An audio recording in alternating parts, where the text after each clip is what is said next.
welcome to Talk HR with T. My name is Tiara and I am a human resources professional. I've been in the HR realm for the past 14 years and I created this channel to come to you and talk to you a little bit about HR and what it's really like to work in HR. So the behind the scenes, the stuff that people really want to know. Also to cover some topics that you may be interested in. Maybe you have some questions as it relates to HR, processes.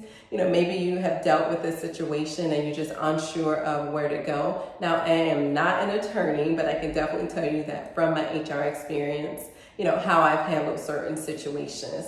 And last but not least, what's a channel or what's talking about HR without giving a little bit of story time and a little bit of HRT? I have so many stories to tell you, wild stories to tell you, and I cannot wait to share that information with you. So I've been in the human resources industry as an HR professional for 14 years now, and as of this year, I'm officially SHRM CP certified. Yes.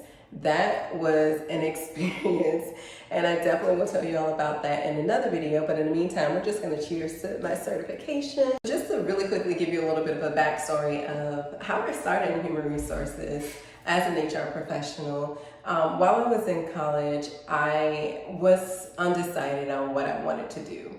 As a freshman, my first major was psychology. And then I was like, oh, psychology, this is boring. Like, I do want to understand the human mind and the way people think, but no, this isn't for me. So I changed my major to criminal justice, and that I was like, I don't know, let's try something else.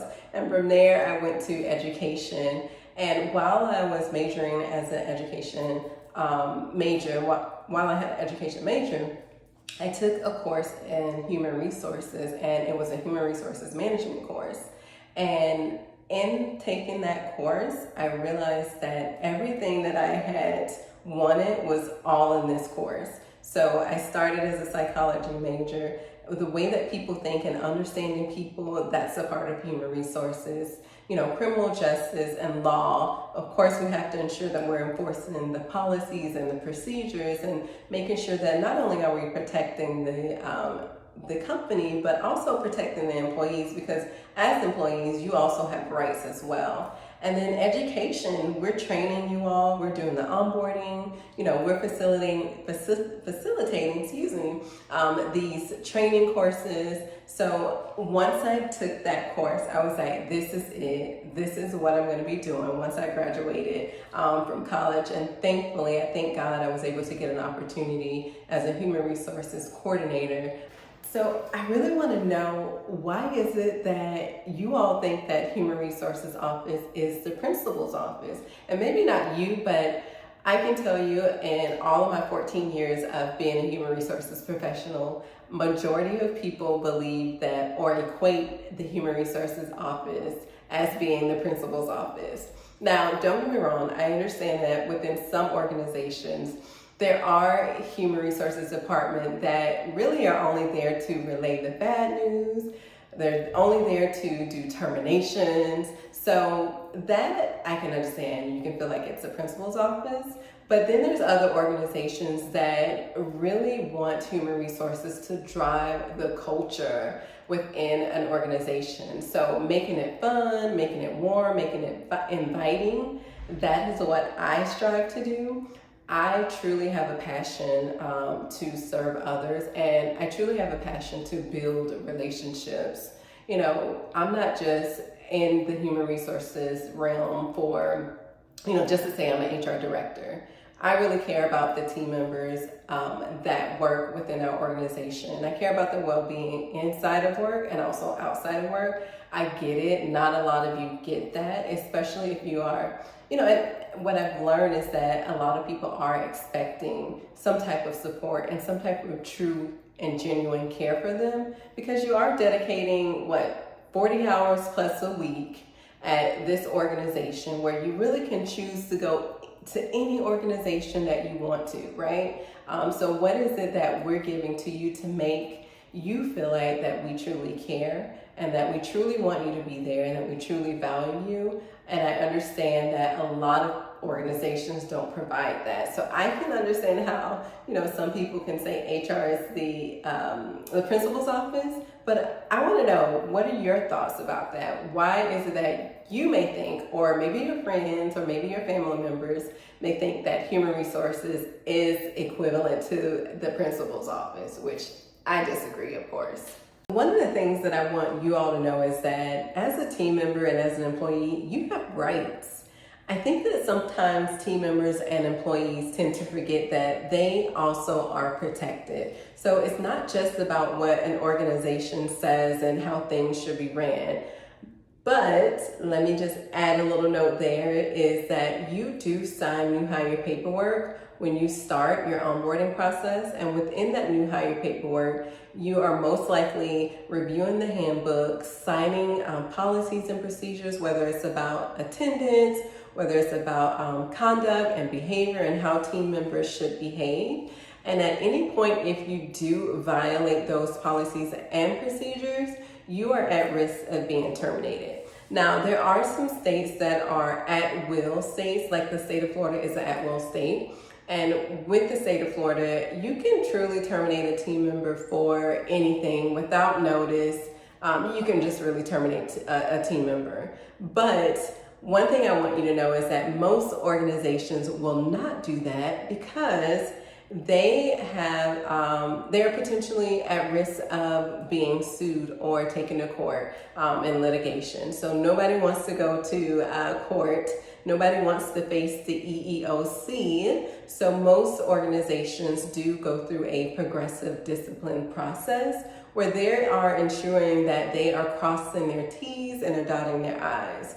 Now, as a team member, I do hear, not as a team member, my apologies, but from a lot of team members, I hear so many team members being afraid of coming forward, to share concerns, coming forward to, if they saw something that maybe their leader did, maybe their leader treated them, rudely or was not kind, or, maybe their leader did something inappropriate, or they saw someone stealing.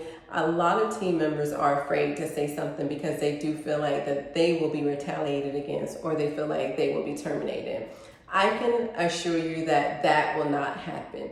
Now, granted, I know there are some organizations that are not well ran, but for the most part, if you are terminated, if you are documented without valid proof, you have a case and you can take it to the EEOC. Most, as I said, companies want to avoid that. So you just want to make sure that you are doing everything you need to do as a team member as far as not violating those policies and procedures. And if you do have a concern or a complaint, please go to your human resources office and talk to your human resources office about that concern or complaint. And they should begin an investigation. And then within that investigation process, of course, they'll be able to determine if it is a valid complaint. And if it is, they should be handling it appropriately. Now, most of the times they're not going to tell you how exactly they handled that complaint. They should be following up and saying, we did address the complaint and we did find substantial evidence.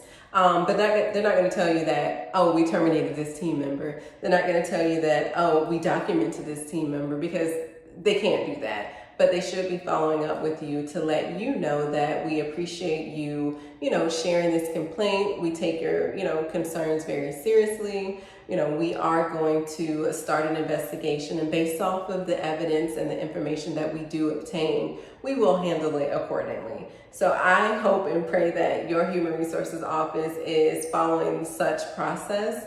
Because again, ultimately we want you to feel comfortable working in this environment. We don't want you to feel like you have to walk on eggshells, or that you have to avoid your leader, or that you have to avoid a team member.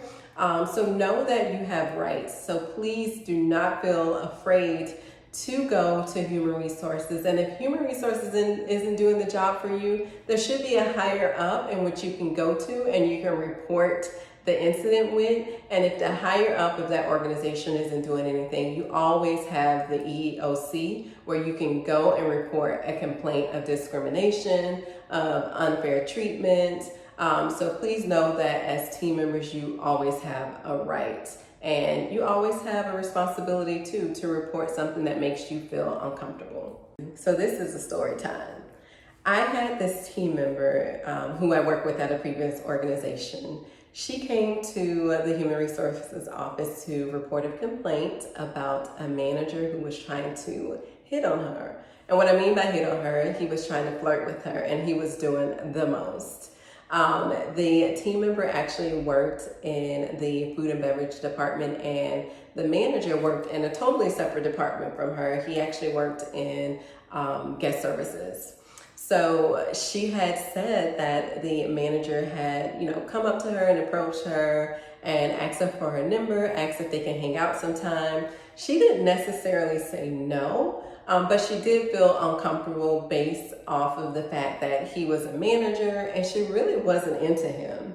So she continued to kind of entertain him, but what broke the camel's back was when he actually brought her flowers on Valentine's Day.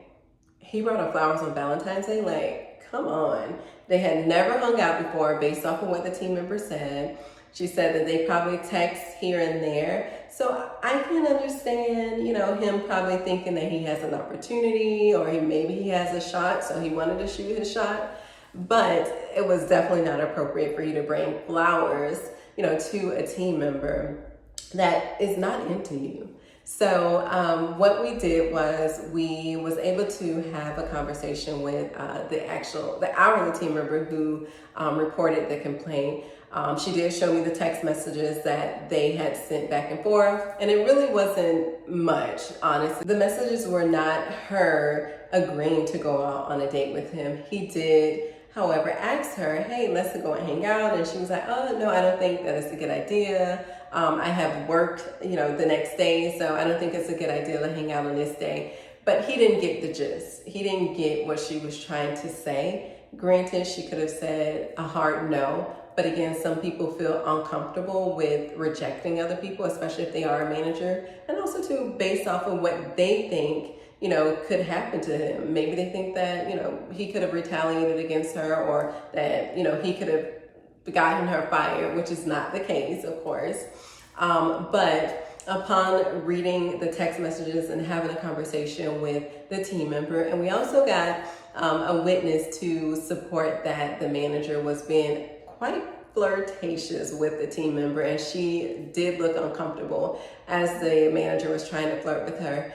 We brought the manager into the office and had a hard conversation with him to let him know that this team member is not interested in you. So we ask that you please stop all type of behaviors that, can make someone feel uncomfortable, whether it's buying them flowers, whether it is asking people out on dates, and, just making people feel uncomfortable. So we were able to have that conversation with that manager, and also we did have to put that on paper just so that he knows the seriousness of this type of behavior. We additionally had just a follow-up conversation with the team member as well, who reported, and let her know that you have every right to let a person know that you're not interested.